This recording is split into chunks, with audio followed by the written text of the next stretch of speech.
Hanya dengan langkah bersama kita bisa menghentikan pandemi ini. Semua orang harus berperan serta, semua warga harus ikut berkontribusi. Tanpa kesatuan itu kita tak akan mampu menghentikan penyebaran COVID. Semoga Tuhan Yang Maha Esa memberkahi kita semuanya.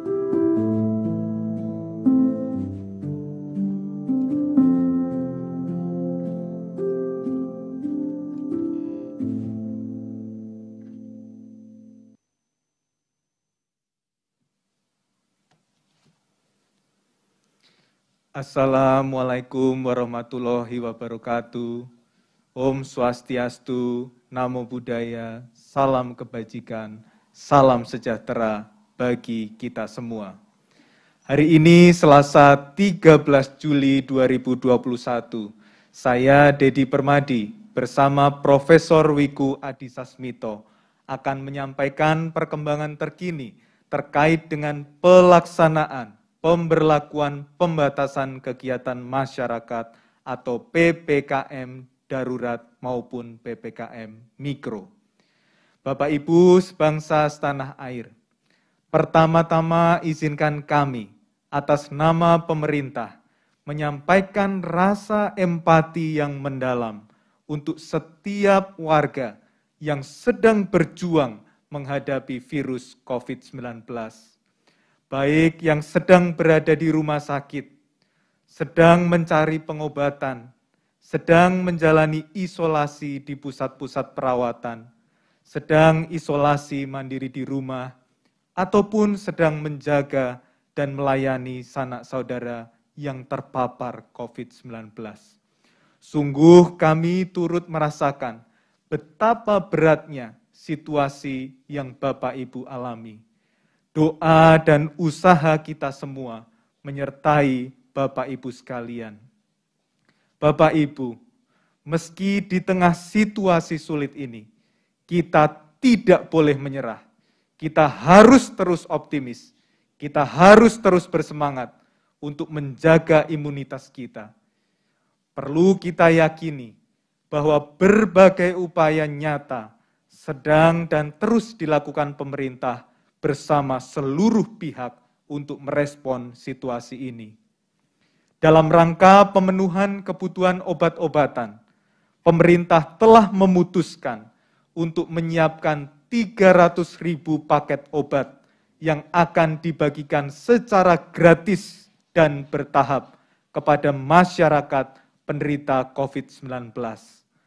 Paket obat gratis tersebut akan dibagikan kepada pasien COVID-19 yang memiliki gejala ringan dan orang tanpa gejala atau OTG.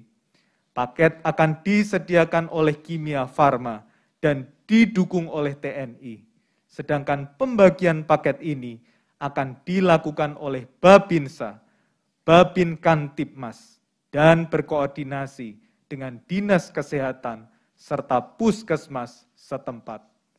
Peluncuran paket obat gratis tersebut akan dilakukan oleh Bapak Presiden dalam minggu ini.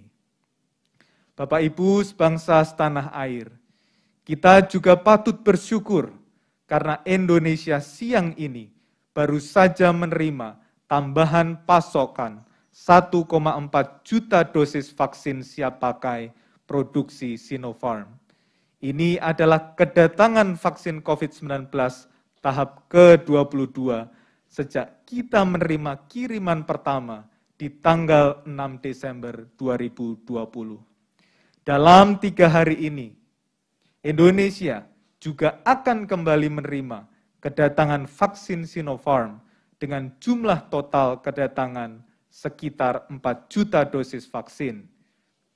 Vaksin Sinopharm akan digunakan untuk program vaksinasi gotong royong yang merupakan inisiatif swasta yang bersifat melengkapi program vaksinasi gratis dari pemerintah yang tidak dibiayai APBN. Tujuannya adalah melakukan percepatan agar Indonesia segera mencapai kekebalan kelompok atau herd immunity melawan COVID-19. Inisiator program ini, Kamar Dagang dan Industri, atau Kadin Indonesia menyampaikan bahwa program vaksin gotong royong adalah jawaban atas permintaan dan kebutuhan para pelaku usaha untuk segera melakukan vaksinasi bagi pekerja, karyawan, maupun keluarga karyawan. Untuk itu, Kadin Indonesia membangun sentra-sentra vaksinasi di kawasan industri, serta membangun rumah darurat oksigen untuk membantu penanggulangan pandemi COVID-19. Bapak Ibu sekalian, berita baik penambahan vaksin tidak berhenti pada vaksin gotong royong saja.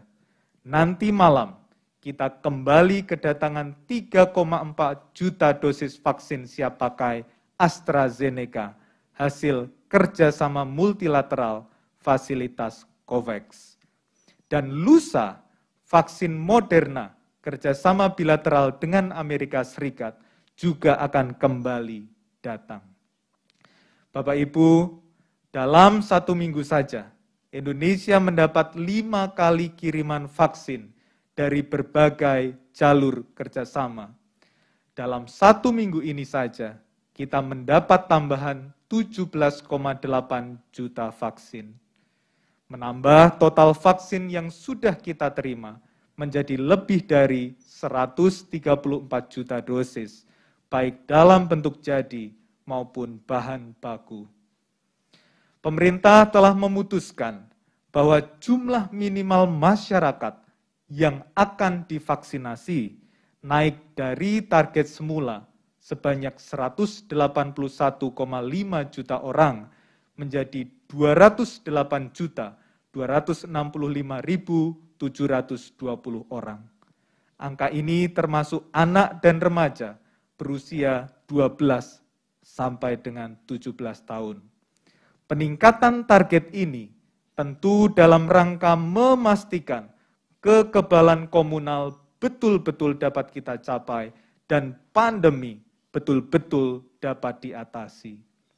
Di saat bersamaan, pemerintah terus berupaya memastikan bahwa seluruh lapisan masyarakat dapat menerima vaksin, termasuk penyandang disabilitas, keluarga prasejahtera, dan penduduk di wilayah terpencil.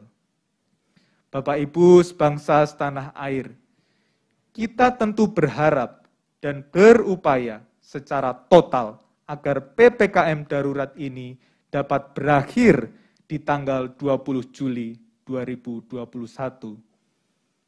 PPKM efektif menurunkan laju penularan COVID-19. Dalam kesempatan ini, dapat kami sampaikan perkembangan kasus harian COVID-19 sebagai berikut. Total kasus aktif sebanyak 407.709.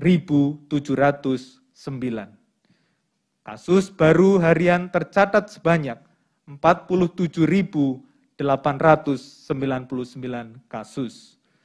Pasien sembuh hari ini sebanyak 20.123 orang. Dan angka kematian sebanyak 864 jiwa. Pemerintah kembali menyampaikan duka cita yang mendalam atas meninggalnya saudara-saudara yang telah mendahului kita. Bapak Ibu sekalian, lawan terus virus ini, tetap di rumah, hindari dan batalkan perjalanan keluar rumah, pakai masker double apabila harus keluar rumah, dan jauhi kerumunan. Pastikan cuci tangan dengan rajin dan rutin, dan terapkan protokol kesehatan lainnya dengan disiplin. Taati peraturan PPKM darurat dan PPKM mikro. Mari kita resapi dan yakini Presiden Joko Widodo. Hanya dengan langkah bersama, kita bisa menghentikan pandemi ini. Semoga Tuhan melindungi dan memberkati bangsa Indonesia. Terima kasih. Wassalamualaikum warahmatullahi wabarakatuh. Om Santi Santi Santi Om. Sekarang Prof. Wiku akan memberikan penjelasan tentang situasi kabupaten kota dalam masa PPKM darurat dan progres PPKM Mikro di berbagai daerah di Indonesia.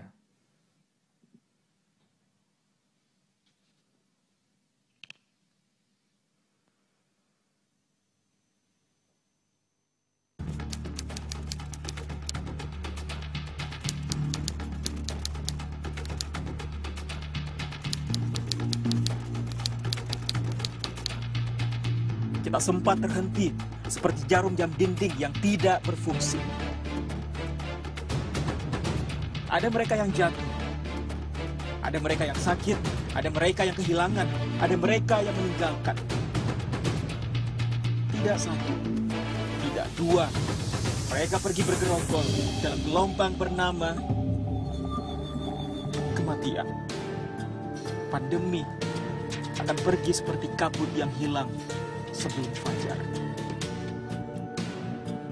Asal kalian tidak membawa ego, bergerombol di sana sini, berhahaha mengabaikan yang diatur. Sungguh elok jika kalian peduli atas nama kemanusiaan. Pakai masker, harga mati. Gak pakai masker, bisa mati.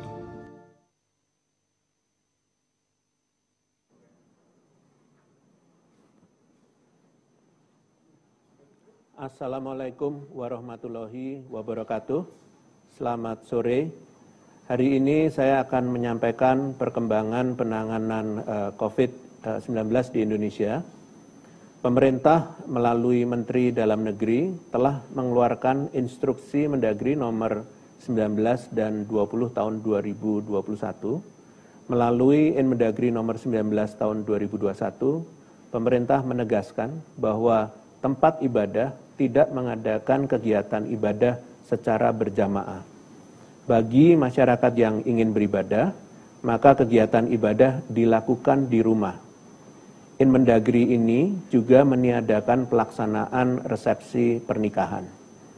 Selanjutnya, melalui Inmendagri nomor 20 tahun 2021, pemerintah melakukan perluasan penerapan PPKM darurat ke 8 provinsi di luar Pulau Jawa Bali, yaitu Sumatera Utara, kemudian Sumatera Barat, Kepulauan Riau, Lampung, Kalimantan Barat, Kalimantan Timur, Nusa Tenggara Barat, dan Papua Barat.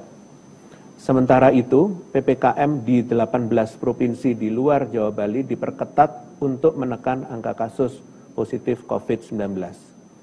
Untuk memastikan pemberlakuan instruksi Mendagri nomor 19 dan 20 tahun 2021 berjalan dengan efektif dan tepat sasaran, maka diminta kepada kepala daerah untuk segera menindaklanjutinya dengan jajaran Forkompinda dan pihak-pihak terkait lainnya. Selain itu, Menteri Perhubungan mengeluarkan surat edaran nomor 50 tahun 2021 yang mengatur perjalanan kereta api komuter dan dalam satu wilayah aglomerasi hanya melayani pekerja sektor kritikal dan esensial yang dibuktikan dengan surat tanda registrasi pekerja atau STRP atau surat keterangan lainnya yang ditandatangani pimpinan perusahaan atau pejabat minimal eselon 2. Kepada masyarakat yang beraktivitas di dua sektor tersebut, diminta untuk dapat memenuhi persyaratan tersebut sebelum melakukan perjalanan. Pada hari ini, saya akan menyampaikan terkait perkembangan COVID-19 selama 1 minggu implementasi PPKM darurat kemarin. Meskipun kasus positif terus menunjukkan peningkatan yang tajam, namun jika dilihat pada kasus aktif nasional, maka kenaikan mingguannya mengalami perlambatan. Kasus aktif pada 27 Juni meningkat 45,52%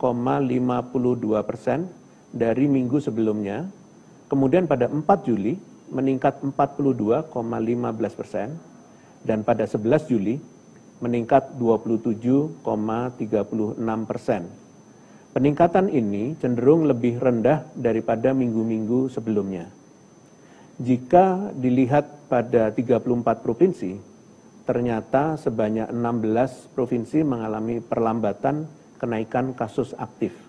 Namun, dari 7 provinsi di Pulau Jawa Bali, tidak seluruhnya menunjukkan perlambatan kenaikan. DKI Jakarta, Jawa Barat, Daerah Istimewa Yogyakarta, Jawa Timur, dan Banten mengalami perlambatan kenaikan dengan rincian sebagai berikut. DKI minggu sebelumnya naik 50%, minggu ini naik 1,55%. Jawa Barat, minggu sebelumnya naik 50%, minggu ini naik 36%. Daerah Istimewa Yogyakarta, minggu sebelumnya naik 49%, minggu ini naik 39%. Sedangkan Jawa Timur, minggu sebelumnya naik 51%, minggu ini naik 50%. Dan Banten, minggu sebelumnya naik 56%, minggu ini naik 30%. Adanya perlambatan kenaikan kasus aktif ini dapat terjadi karena kenaikan kasus positif yang tinggi ini diimbangi dengan kenaikan kesembuhan yang tinggi juga. Ini adalah hal yang penting karena ini menunjukkan kemampuan kita dalam melawan pandemi ini. Menyambung hal tersebut, jika dilihat pada gap antara kenaikan kasus positif dan kesembuhan, menunjukkan bahwa semenjak lonjakan kasus pada beberapa minggu terakhir, penambahan kasus positif jauh lebih tinggi daripada penambahan kesembuhan setiap harinya. Namun, perkembangan pada beberapa hari terakhir menunjukkan gap yang semakin kecil antara penambahan kasus positif dengan penambahan kesembuhan. Hal ini sejalan dengan apa yang saya sampaikan pada minggu lalu, bahwa tingginya kasus aktif dapat menjadi peluang untuk terus meningkatkan angka kesembuhan. Total kesembuhan mingguan nasional di minggu ini setengahnya dikontribusikan dari DKI Jakarta. Saya apresiasi seluruh pemerintah daerah yang bergerak cepat menangani pasien dengan sungguh-sungguh sehingga kesembuhan dapat ditingkatkan. Dengan kondisi saat ini di mana rumah sakit dan bahkan puskesmas sudah sangat kewalahan menangani pasien COVID-19 yang sangat banyak, bukan tidak mungkin masyarakat yang terkena COVID-19 dapat terlambat ditangani karena harus menunggu antrian yang panjang. Kepada pemerintah daerah, penting untuk memantau kapasitas rumah sakit dan puskesmas di wilayahnya masing-masing. Pastikan apabila seluruh fasilitas pelayanan kesehatan sudah penuh, agar segera mengkonversi tempat tidur non-COVID menjadi untuk COVID. Jika sudah tidak bisa lagi dikonversi, maka perlu untuk segera membangun atau membuka tempat isolasi terpusat atau fasilitas penanganan darurat dengan mempertimbangkan jumlah kasus di wilayah masing-masing. Kesiapsiagaan dan antisipasi dari pemerintah daerah menjadi kunci penanganan COVID-19 yang cepat dan tepat sehingga kematian dapat dihindari sedini mungkin. Selain itu, penting bagi seluruh masyarakat agar mengetahui bahwa tidak semua kasus COVID-19 membutuhkan perawatan di rumah sakit. Jika mengalami gejala COVID-19, segera minta bantuan tetangga atau RT/RW setempat untuk melaporkan ke puskesmas agar dapat segera dilakukan testing dan tracing. Sedia termometer atau oximeter agar suhu tubuh dan saturasi oksigen dapat terus dipantau. Apabila mengalami perburukan, segera laporkan agar dapat dirujuk ke tempat isolasi terpusat atau ke rumah sakit. Besarnya peran RT atau RW sebagai lapisan pertama pertolongan pada kasus positif di wilayahnya menunjukkan betapa pentingnya posko terbentuk di setiap desa atau kelurahan agar setiap kasus COVID-19 dapat terkoordinir dan tertolong sedini mungkin. Untuk ketua RT atau RW di seluruh wilayah Indonesia harus selalu siap sedia dan gerak cepat dalam mengkoordinir perangkat wilayah masing-masing untuk menolong pasien positif COVID-19 di wilayahnya. Jangan menganggap enteng setiap kasus yang ada, apalagi mengucilkan warga yang terkena COVID-19. Koordinasikan dengan seluruh warga lainnya untuk gotong royong membantu warganya yang sedang isolasi mandiri maupun sedang dalam keadaan darurat dan butuh segera ditangani. Kepada seluruh pemerintah daerahnya dimohon untuk memastikan anggaran posko di wilayahnya masing-masing tersedia dan dapat digunakan untuk menjalankan 4 fungsi posko. Kabar baiknya adalah dalam 1 minggu pelaksanaan PPKM darurat, terjadi kenaikan pesat dari laporan kinerja posko desa atau kelurahan. Kenaikan paling tinggi terjadi pada laporan kegiatan pengawasan keluar masuk wilayah, naik sebesar hampir 200%, kemudian pembatasan jam malam naik 157,13%, serta menutup rumah ibadah pada zona oranye dan merah naik 116,4%. Kenaikan laporan kinerja posko ini harus terus dipertahankan, mengingat tindakan-tindakan ini adalah langkah pencegahan yang harus dimaksimalkan agar penularan COVID tidak semakin meningkat di tengah masyarakat. Pelaporan kinerja posko paling banyak berasal dari kelurahan di Provinsi DKI Jakarta, Daerah Istimewa Yogyakarta, dan Bali, dengan lebih dari 50% poskonya melaporkan kinerjanya. Namun, masih ada 20 provinsi yang pelaporan kinerjanya bahkan tidak mencapai 10% dari total kelurahannya, yaitu Sulawesi Selatan, Sulawesi Barat, Kepulauan Bangka Belitung, Sumatera Selatan, Sulawesi Tenggara, Lampung, Papua Barat, NTB, Sumatera Utara, Bengkulu, Kalimantan Tengah, Riau, Jambi, NTT, Maluku, Kalimantan Utara, Kalimantan Barat, Papua, Maluku Utara, dan Sulawesi Tengah. Untuk itu, saya minta kepada seluruh gubernur dari provinsi tersebut untuk benar-benar segera melakukan perbaikan tegas di wilayahnya masing-masing. Minggu lalu sudah saya sampaikan untuk segera membentuk posko, yang mana di minggu ini belum ada tanda-tanda penambahan posko terbentuk.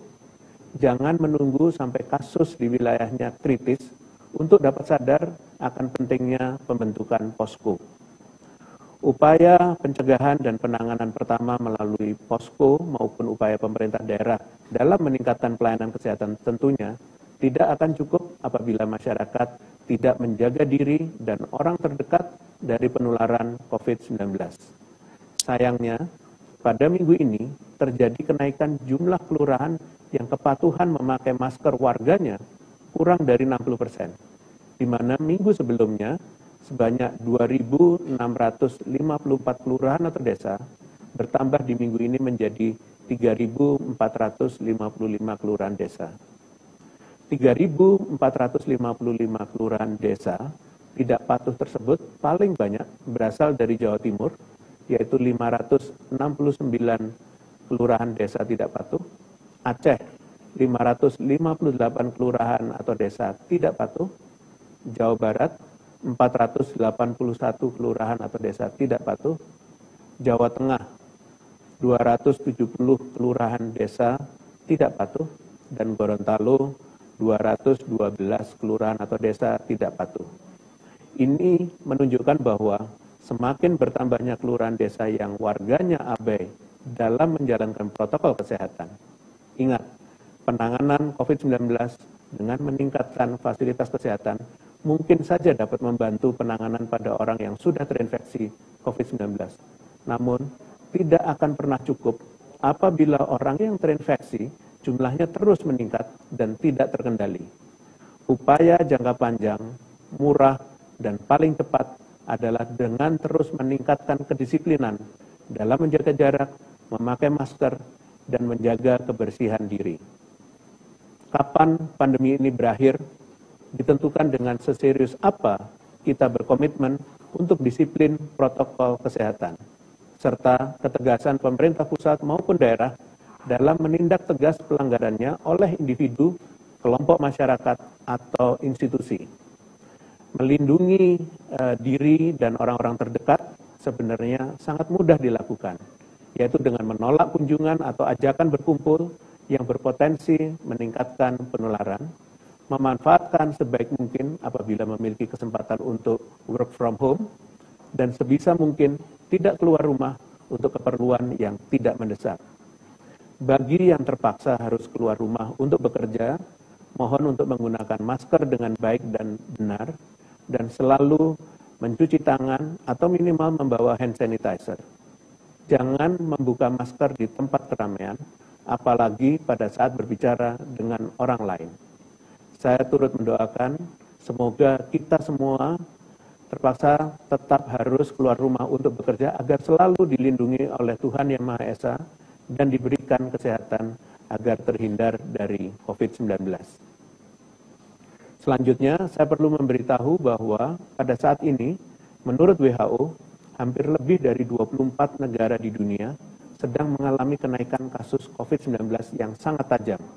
Untuk itu, Indonesia sebagai salah satu di antaranya saat ini mencoba mengoptimalkan berbagai intervensi secara bersamaan untuk meminimalisir penularan, baik dengan memperhatikan kemunculan varian baru, pengendalian mobilitas dan aktivitas sosial masyarakat, pengendalian COVID-19 yang berlapis, dan percepatan vaksinasi di seluruh penjuru negeri. Pada kesempatan ini, saya hendak menjelaskan beberapa update temuan ilmiah dan kebijakan terkait vaksinasi. Kita semua mengetahui bahwa pada umumnya vaksin COVID-19 dapat menghasilkan kekebalan. Berdasarkan beberapa hasil penelitian, kekebalan yang ditimbulkan setelah vaksin dosis kedua dapat bertahan pada tubuh manusia dalam kurun waktu beberapa bulan, bahkan tahunan. Perlu ditekankan bahwa berdasarkan jumlah dan jangka waktu bertahannya kekebalan pada setiap manusia dapat berbeda-beda, tergantung kondisi tubuh masing-masing, yang mekanisme tepatnya masih diteliti hingga saat ini.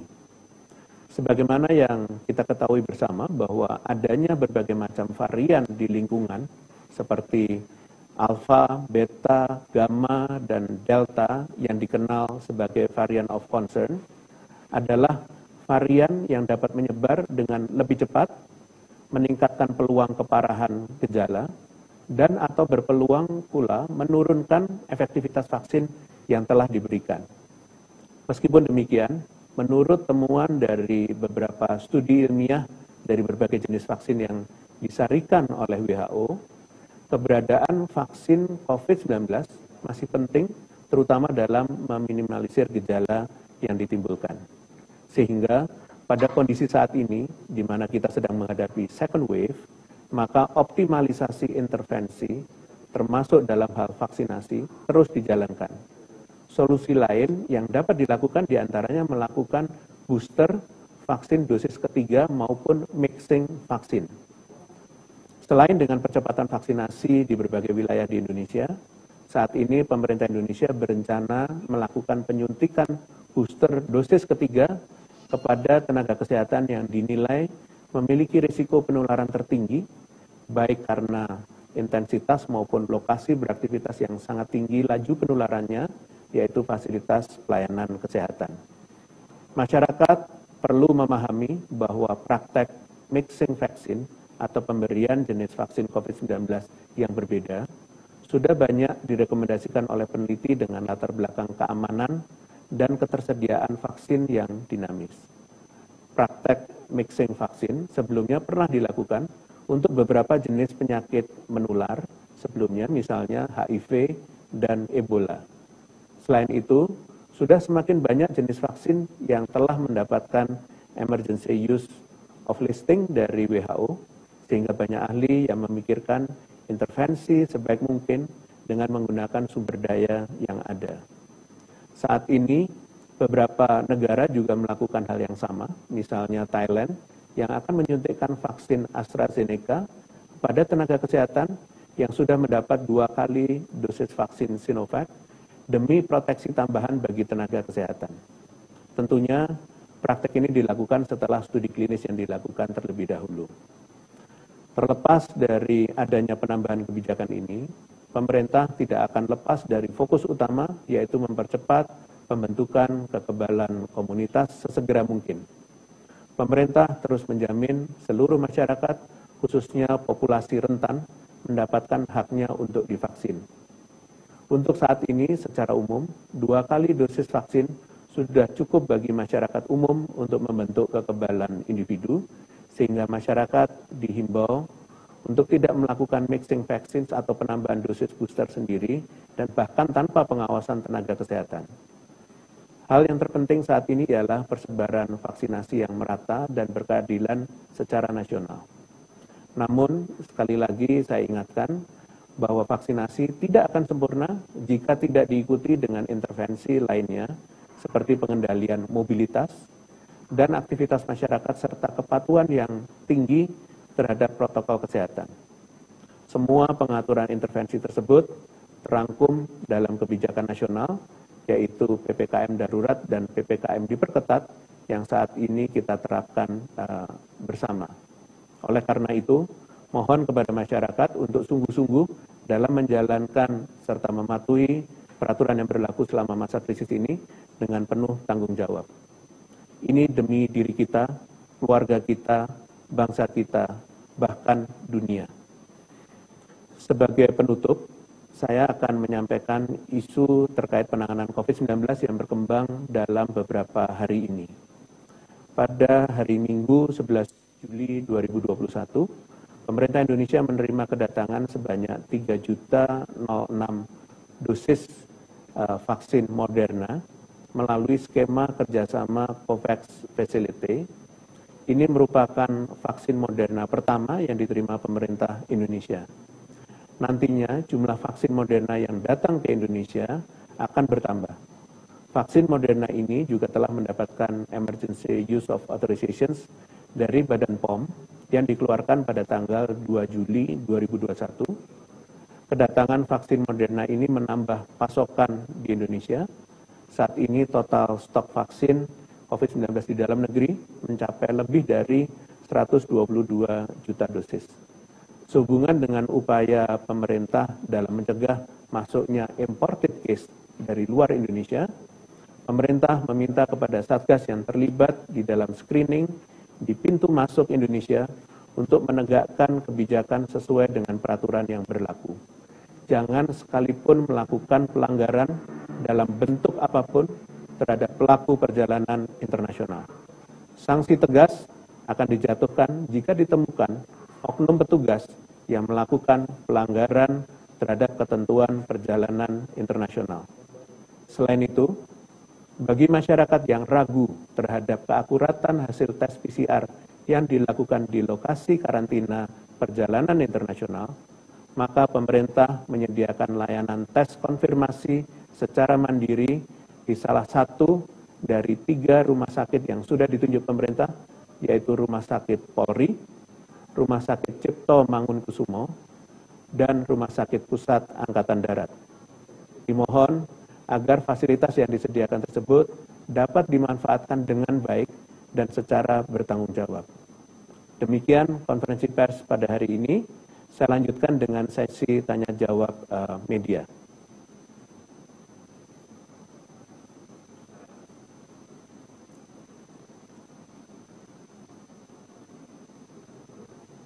Pertama, ada pertanyaan dari Kontan dan Laras Post. Penambahan kasus selama PPKM darurat ini masih menunjukkan tren yang meningkat. Selain itu, pemerintah belum mencapai target-target yang ditetapkan seperti tracing yang mencapai 300.000 per 30 kasus positif yang dites. Bagaimana upaya pemerintah dalam menekan laju kasus yang masih meningkat dan pencapaian upaya tersebut? Apakah kemungkinan PPKM darurat akan diperpanjang melihat kasus hingga seminggu ini masih terus bertambah? Penambahan kasus selama PPKM darurat ini, pemerintah terus-menerus melakukan evaluasi kebijakan berdasarkan perkembangan data epidemiologis yang ada, termasuk memperluas cakupan penerapan PPKM darurat keluar wilayah Pulau Jawa Bali sesuai dengan instruksi Mendagri nomor 20 tahun 2021. Diharapkan kebijakan ini dapat secara signifikan memperbaiki kasus COVID-19 nasional secara signifikan. Terkait dengan target-target kebijakan seperti jumlah testing, tracing, maupun vaksinasi, pemerintah pusat telah menginstruksikan masing-masing kepala daerah untuk melakukan PPKM darurat maupun PPKM diperketat yang berjalan selaras dengan pengendalian di hulu, yaitu PPKM Mikro. Posko yang terbentuk dari berbagai unsur masyarakat inilah yang membantu menjamin target dan program pemerintah terlaksana sampai ke hulu, baik memenuhi target testing atau per hari sesuai dengan kondisi daerah, kemudian menargetkan tracing kepada lebih dari 15 kontak erat per kasus konfirmasi, kemudian himbauan pelaksanaan karantina dan isolasi dengan pelaksanaan entry dan exit test yang ketat, dan perawatan pasien sesuai dengan tingkat keparahan gejala. Terakhir, pemerintah akan terus melihat efek implementasi kebijakan di lapangan. Jika kondisi belum cukup terkendali, maka perpanjangan kebijakan maupun penerapan kebijakan lain bukanlah hal yang tidak mungkin dilakukan demi keselamatan dan kesehatan masyarakat secara luas. Terima kasih. Dengan demikian, konferensi pers pada sore hari ini berakhir. Terima kasih atas perhatiannya. Selamat sore. Wassalamualaikum warahmatullahi wabarakatuh.